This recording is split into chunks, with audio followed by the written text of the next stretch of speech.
러시아가 이란의 미군을 살해하기 위한 정밀 첩보를 제공하고 있는 반면 우크라이나는 반대로 미국의 군사기지를 보호하기 위해 자국의 최고 전문가들을 파견하고 있다는 사실은 현대 국제정치가 마주한 가장 모순적이면서도 비극적인 단면을 보여줍니다. 이 냉혹한 대립의 소용돌이 속에서 전 세계의 시선은 다시 한번 크렘린 궁의 주인인 블라디미르 푸틴에게 향하고 있습니다. 최근 그를 지탱해온 독재자 동맹들이 도미노처럼 하나둘씩 무너지는 광경을 목격하면서 푸틴의 건강과 정신적 상태가 급격히 무너지고 있다는 징후들이 곳곳에서 포착되고 있기 때문입니다. 수십 년간 권좌를 지켜온 그에게도 동맹의 몰락이라는 스트레스는 이제 더 이상 감당하기 힘든 한계치에 다다른 것으로 보입니다. 가장 먼저 시리아의 아사드가 무너졌고 뒤이어 베네수엘라의 마두로가 권력을 잃었으며 이제는 이란의 아야톨라 알리 하메네이마저 행방이 묘연해졌다는 소식이 들려오고 있습니다. 이러한 일련의 사건들은 푸틴에게 단순한 외교적 손실을 넘어 자신의 종말을 예고하는 공포로 다가오고 있습니다. 최근 러시아 국민들에게 명절 인사를 전하기 위해 제작된 푸틴의 공식 영상을 살펴보면 무언가 심각하게 잘못되었다는 인상을 지울 수 없습니다. 영상 속의 그는 이전의 강인한 지도자의 모습과는 거리가 멀었으며 이는 단순히 나이가 들었다는 사실만으로 설명하기 어려운 기이한 분위기를 풍겼습니다. 이 현상을 두고 단순히 외부의 추측만이 난무하는 것은 아닙니다. 심지어 러시아 내부의 강성전쟁 블로거들조차 이 영상에 대해 깊은 당혹감을 감추지 못하고 있습니다. 한 유명 블로거는 이 영상을 끝까지 지켜본 뒤 깊은 혼란에 빠졌다고 고백하며 배후에서 무슨 일이 벌어지고 있는지 조금이라도 이해하는 사람이라면 이런 영상이 공식적으로 게시될 수 없었을 것이라고 지적했습니다.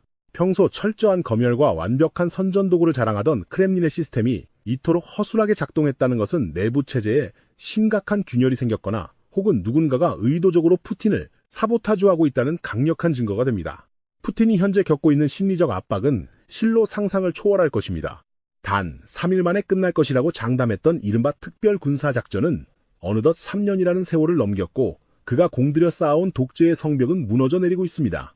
아사드와 마두로 그리고 러시아의 방공망에 전적으로 의지했던 이란의 지도부까지 차례로 제거되거나 고립되면서 전 세계는 중요한 사실 하나를 깨닫고 있습니다. 그것은 러시아가 더 이상 누군가를 보호하거나 의지할 수 있는 초강대국이 아니라는 점입니다. 오늘날의 러시아는 그저 거대한 핵무기를 보유한 국가일 뿐 국제사회에서 신뢰받는 파트너로서의 지위는 이미 상실했습니다. 러시아 내부에서도 민심의 변화는 감지되고 있습니다. 김민준이라는 이름의 평범한 모스크바 시민이나 이영이라는 가상의 러시아 거주자들조차 이제는 정부가 발표하는 승전보를 더 이상 믿지 않습니다. 푸틴의 팀이 문자 그대로 해체되고 있다는 느낌은 러시아 전역으로 퍼져나가고 있습니다. 그가 꿈꾸던 위대한 러시아의 재건은커녕 자신의 건강조차 제대로 돌보지 못하는 노예한 지도자의 모습만이 남았습니다.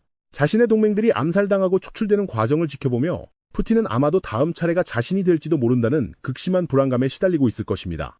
이러한 내부적 붕괴는 결국 전쟁의 향방뿐만 아니라 러시아라는 국가의 존립 자체를 위협하는 가장 큰 변수가 되고 있습니다. 이제 세계는 단순히 전쟁의 종결을 기다리는 것이 아니라 크렘린 내부에서 일어날 거대한 폭발을 숨죽이며 지켜보고 있습니다. 러시아의 내부적 균열은 단순한 정치적 위기를 넘어 국제적인 혈전으로 번지고 있습니다. 푸틴이 이란에 제공하고 있는 실시간 군사정보는 중동에 주둔한 미군 병사들의 생명을 직접적으로 위협하는 치명적인 무기가 되고 있습니다. 워싱턴 포스트를 비롯한 다수의 공신력 있는 매체들은 러시아가 중동 내 미군 자산의 위치 정보를 이란에 지속적으로 제공하고 있다는 충격적인 사실을 폭로했습니다. 여기에는 미군 군함과 항공기의 정밀한 위치 좌표가 포함되어 있으며 이는 이란이 미국의 방공망을 뚫고 지휘소나 레이더 시설을 정밀 타격하는 데 결정적인 역할을 하고 있습니다. 이란은 이러한 고도의 위성 첩보 능력을 자체적으로 보유하지 못했기에 러시아의 가담은 사실상 미군에 대한 간접적인 선전포고와 다름없는 행위입니다. 과거 쿠웨이트에서 발생한 공격으로 인해 미국인 병사 6명이 목숨을 잃었던 사건을 다시 떠올려 보십시오. 당시 공격은 미군이 지휘 통제용으로 사용하던 임시 구조물을 소름 끼칠 정도로 정확하게 타격했습니다. 만약 러시아가 이 타격 지점의 좌표를 제공한 것이 확실시된다면 이는 러시아의 손에 미국 청년들의 피가 묻어 있음을 의미합니다. 이러한 사실은 향후 모스크바와 진행될 그 어떤 협상에서도 결코 잊혀서는 안 될 중대한 범죄적 증거입니다. 러시아의 지원은 단순히 정보 제공에만 그치지 않습니다. 사이프러스의 영국 공군 기지를 공격했던 자살 폭격 드론의 잔해에서는 러시아제 정밀 항법 시스템이 고스란히 발견되었습니다. 이는 우크라이나 방공망에 의해 요격된 드론들에서 이미 확인된 것과 동일한 군용 하드웨어였습니다. 러시아와 중국, 그리고 이란의 기술적 결탁은 헤즈볼라와 하마스, 그리고 후티 반군과 같은 무장 조직들을 지탱하는 거대한 축이 되었습니다. 이스라엘이 분쟁 지역을 수색했을 당시 터널 안에서 발견된 보트 한 대 분량의 러시아제 무기들은 이들이 오래전부터 러시아의 군사적 지원을 조용히 받아왔음을 여실히 보여줍니다. 최근 도널드 트럼프 대통령은 이러한 러시아의 개입에 대한 질문을 받았을 때 매우 의미심장한 답변을 내놓았습니다. 그는 러시아가 정보를 제공하고 있을 가능성을 부인하지 않으면서도 만약 그것이 사실이라면 미국의 압도적인 군사력 앞에서는 큰 도움이 되지 않을 것이라고 경고했습니다. 트럼프는 미국이 보유한 세계 최강의 군사력을 강조하며 이란이 핵무기를 보유하기 직전에 이를 저지했던 강력한 조치들을 언급하며 압박을 가했습니다. 하지만 러시아의 개입을 가장 확실하게 증명한 것은 다름 아닌 이란 측의 자백이었습니다. 이란 외무장관은 언론과의 인터뷰에서 러시아와의 전략적 동반자 관계를 공개적으로 언급하며 군사적 협력이 과거부터 현재까지 비밀이 아니었음을 시인했습니다. 그는 러시아가 여러 방면에서 이란을 돕고 있다는 사실을 숨기지 않았습니다. 이러한 발언은 러시아가 미군을 공격하기 위한 정밀 정보를 제공하고 있다는 점을 뒷받침하는 결정적인 근거가 됩니다. 결국 푸틴은 자신의 권력이 흔들릴수록 더욱 위험한 도박에 매달리고 있으며 그 도박의 판도는 무고한 병사들의 생명입니다. 국제사회는 이제 러시아를 신뢰할 수 있는 국가가 아닌 전 세계의 안전을 위협하는 위험한 행위자로 규정하고 이들의 일거수일투족을 감시하고 있습니다. 이러한 긴장감 속에서 정작 전장의 흐름을 바꾸고 있는 것은 러시아의 위협이 아닌 우크라이나가 보여주고 있는 놀라운 기술적 반전입니다. 이러한 긴박한 상황 속에서 전 세계 군사 전문가들은 기존의 전쟁 문법이 완전히 무너지고 있다는 사실에 주목하고 있습니다. 특히 경제적인 관점에서 볼 때 중동과 유럽의 전장은 거대한 비용의 함정에 빠져 있습니다. 이란이 설계하고 러시아가 사용하는 샤헤드 자살 드론은 대당 제작 비용이 약 3만 달러에서 5만 달러 사이에 불과합니다. 평범한 시민들에게는 큰 금액일지 모르지만 국가의 국방 예산이라는 관점에서 보면 이는 놀라울 정도로 저렴한 소모품에 불과합니다. 반면 서방 세계가 이 저가 드론을 막기 위해 발사하는 패트리어트 미사일은 한 발당 가격이 무려 400만 달러에 달합니다. 5만 달러짜리 종이 비행기를 떨어뜨리기 위해 400만 달러짜리 정밀 유도탄을 쏘아야 하는 이 비대칭적인 소모전은 서방의 군사 자산을 순식간에 고갈시키려는 이란과 러시아의 치밀한 전략입니다. 이란은 소위 구역 범람이라 불리는 전술을 통해 수백 대의 저가 드론을 한꺼번에 날려보냄으로써 걸프 국가들의 값비싼 방공 미사일 재고를 바닥나게 만들고 있습니다. 하지만 이 절망적인 경제적 산식 앞에서 반전의 실마리를 제공한 것은 다름 아닌 우크라이나였습니다. 지난 3년 동안 매일같이 하늘을 뒤덮는 드론 공격을 견뎌내야 했던 우크라이나는 생존을 위해 가장 저렴하면서도 효과적인 요격 방법을 개발해야만 했습니다. 러시아보다 국력이 약하고 자원이 부족했던 우크라이나에게 혁신은 선택이 아닌 필수였습니다. 그 결과 우크라이나는 단돈 30달러면 제작이 가능한 드론 요격기를 세상에 내놓았습니다. 400만 달러짜리 미사일이 하던 일을 그 0분의 1도 안 되는 비용으로 해결해버린 것입니다.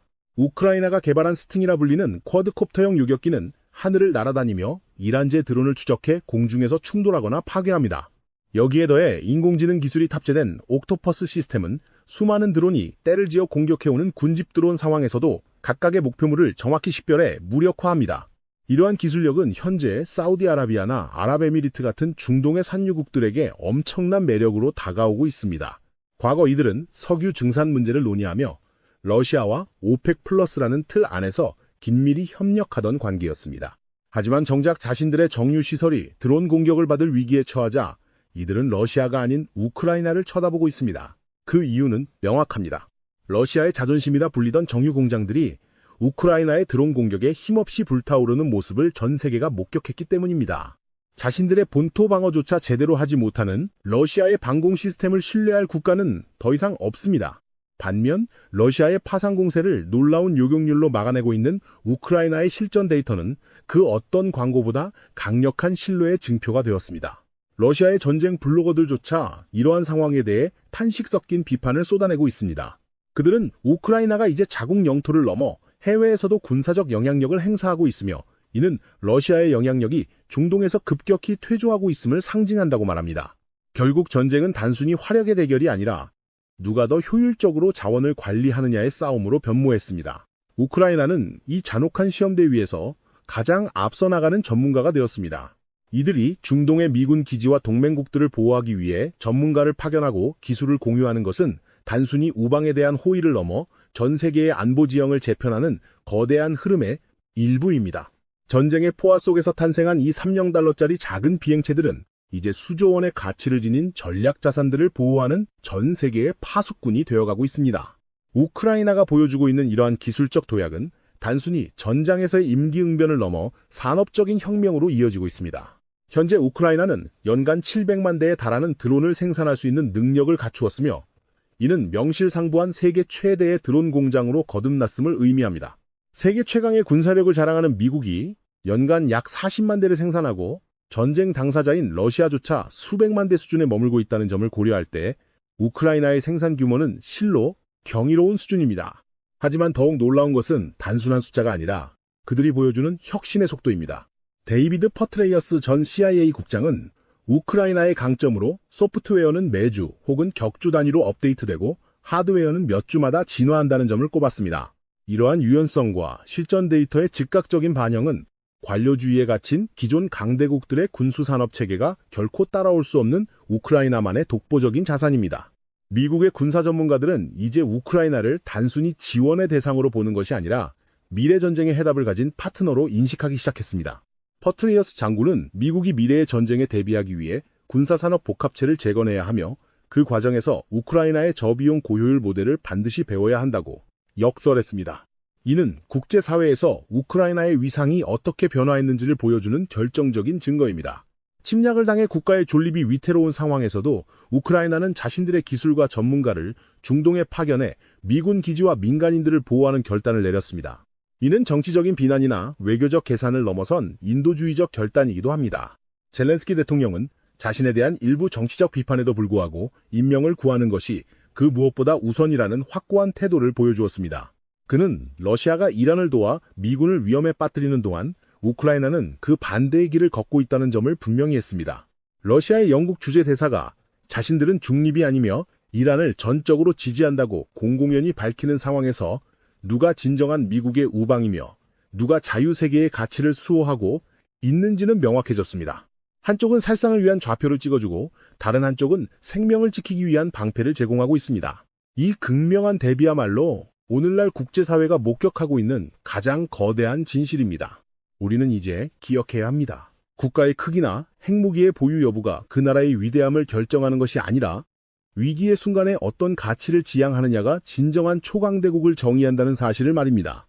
러시아는 스스로를 초강대국이라 칭하지만 실제로는 테러와 파괴의 조력자로 전락했습니다. 반면 우크라이나는 가장 어려운 상황 속에서도 전 세계의 안전을 위해 기여하는 진정한 동맹의 표본을 보여주었습니다.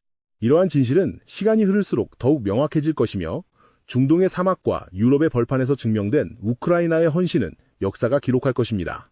마지막으로 이 영상을 시청해주신 여러분께 당부의 말씀을 전합니다. 진실을 왜곡하고 여론을 호도하려는 수많은 시도 속에서 우리가 할 수 있는 가장 강력한 저항은 올바른 정보를 공유하고 지지하는 것입니다.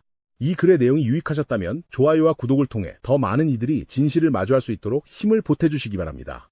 여러분의 작은 행동 하나가 보이지 않는 곳에서 정의를 위해 싸우는 이들에게 큰 응원이 됩니다. 우리는 앞으로도 변함없이 세계 곳곳에서 벌어지는 냉혹한 현실과 그 너머의 진실을 가감없이 전달해 드릴 것을 약속드립니다. 시청해 주셔서 감사합니다.